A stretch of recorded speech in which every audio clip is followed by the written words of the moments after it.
So what's the difference between the local search and the company search? That's a really core difference, because knowing what these buttons do is a big thing. Local search, if I'm looking for a plumber, I would find them in the local search because that's a local business, right?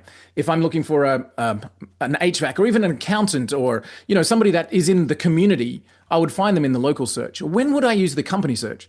The company search, if you think of it like this, the company search are businesses that don't have a presence on Google Maps. White Label Suite, as a software company, doesn't have a Google Maps presence, right? So I would find details about White Label Suite in the company search. If I'm looking in that example, find me a business that's running on a Shopify framework. Typically, it's an e-com store. They're not going to have a Google My Business presence. So they would be in the company search. Okay. Business coaches might have a local search if they've got a big enough business that they've got an office.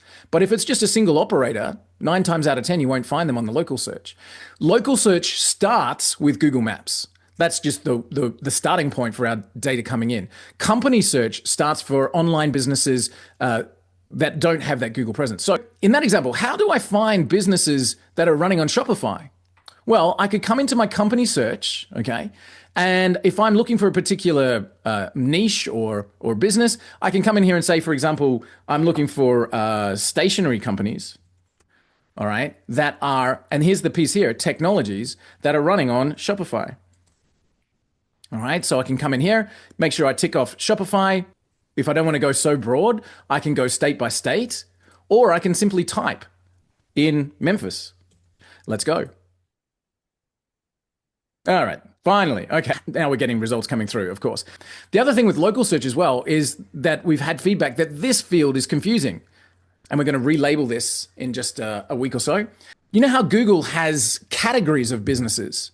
So I might call it, I don't know, real estate broker. But Google has its own categories in this case, and that's why it's optional. So we could find real estate, and you can see that real estate agency is a category of Google. So this sometimes just gives us tighter results.